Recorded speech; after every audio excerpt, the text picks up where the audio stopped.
Hello students, in this video we'll be reading about relationship between alpha, beta and gamma, that is coefficient of linear expansion, coefficient of superficial expansion and coefficient of cubical expansion. ठीक है तो इसमें जो relation जो आपका आता है बेटा वो एक साथ नहीं आएगा।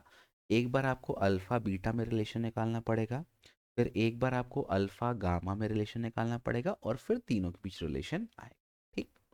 तो इसमें आपको कंसिडर क्या करना है, कंसिडर एंड ऑल आप लिख लेना अपनी कॉपी में। अब आप बड़े हो गए हो, क्या कंसिडर करना है कि consider I have an object और अ रॉड या कुछ भी एक ऑब्जेक्ट है जिसकी लेंथ एल है। ठीक, तो you have to consider an object of length L comma surface area S and volume V. ये तीन चीज़ आपको कंसिडर करनी है।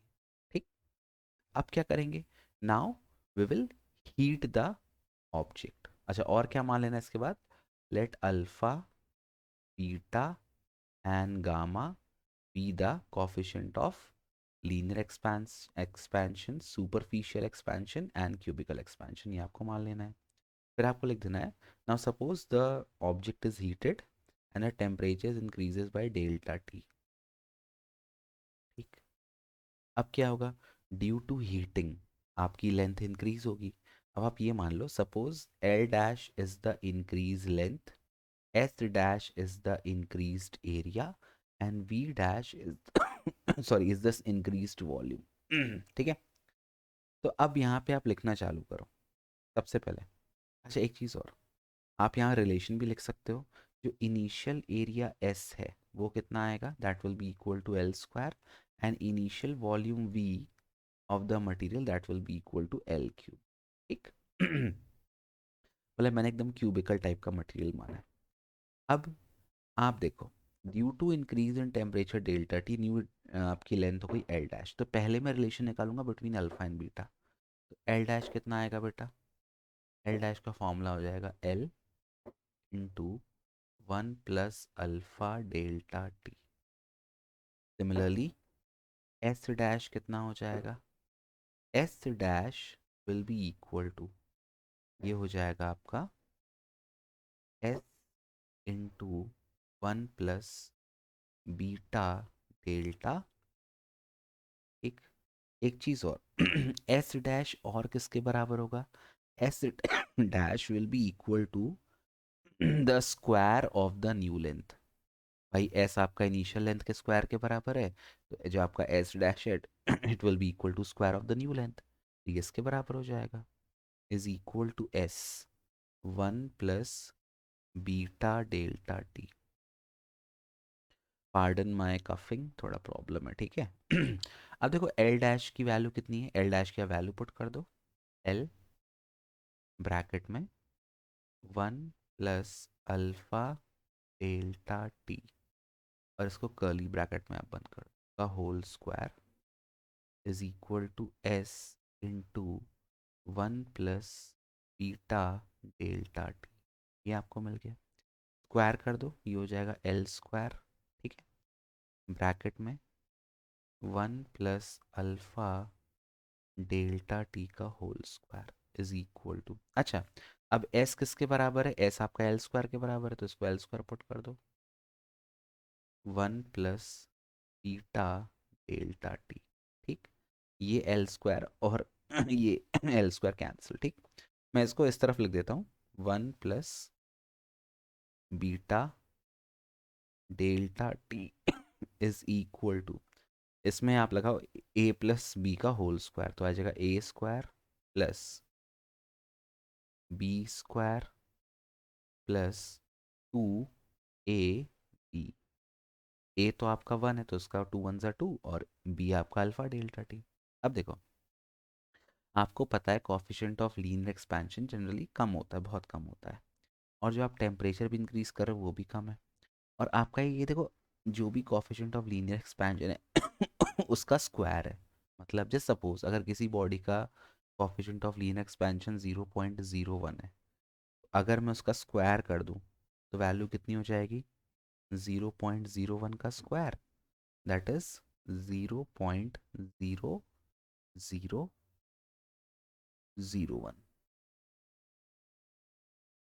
है ना, ऐसा हो जाएगा। तो आपकी जो वैल्यू है वो और भी छोटी हो जाएगी। ये चीज़ आपको ध्यान रखनी है, ठीक है।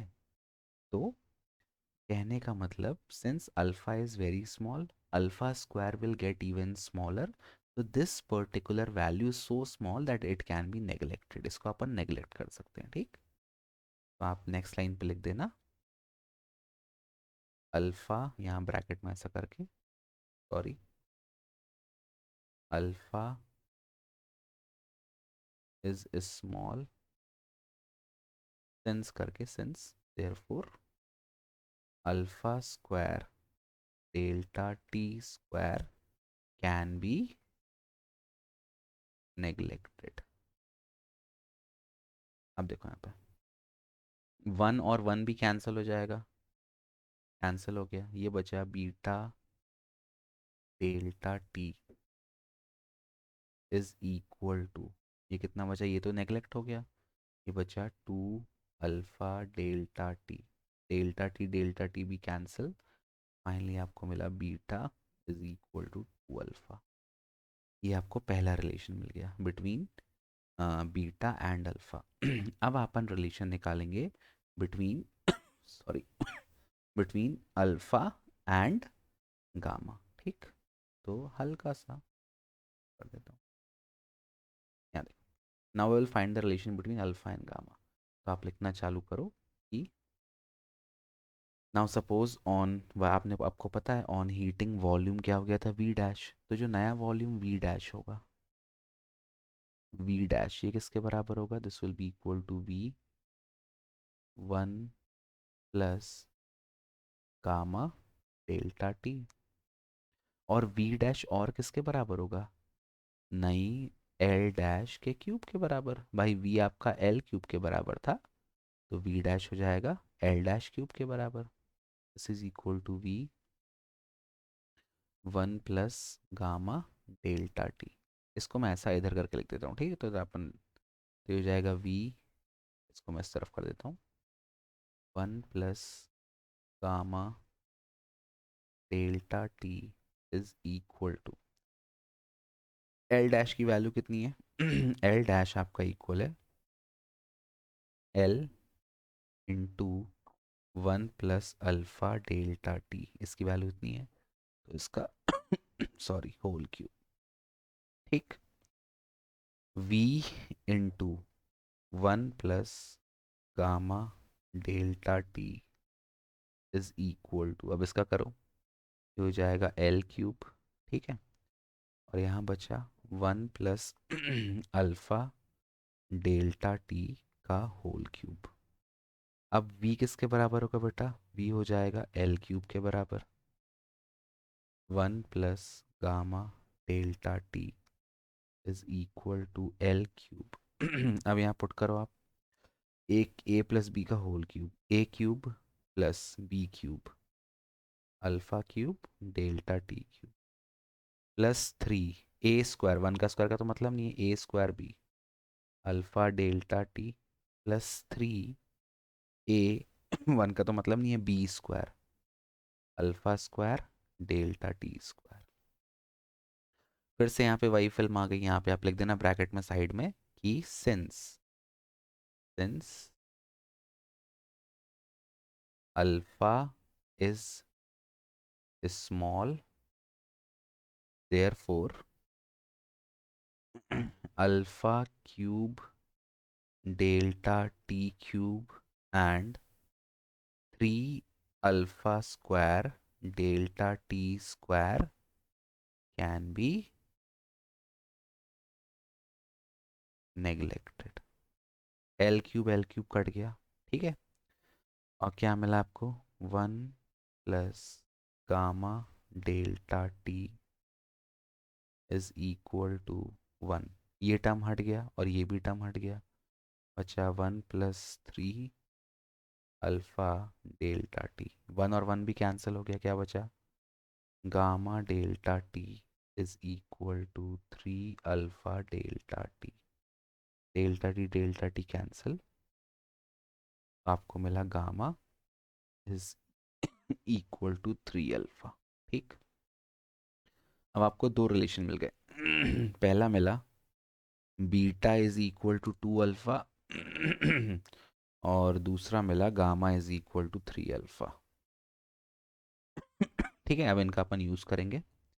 अगर आप लिखते हो alpha ratio beta ratio gamma, तो अल्फ़ा तो अल्फ़ा है, बीटा कितना है 2 अल्फ़ा, और गामा कितना है 3 alpha.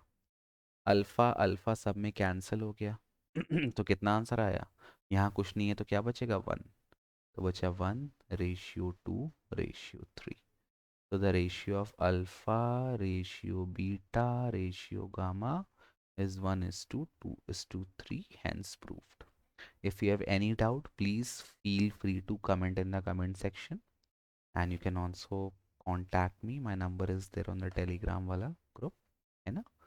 And I'm completely free, like कोई काम नहीं है मेरे पास, घर में भी कुछ काम नहीं करता हूँ. I'm single and unmarried, so I have all the time. You can please contact me if you have any doubt. Thank you for watching. Bye bye. Take care.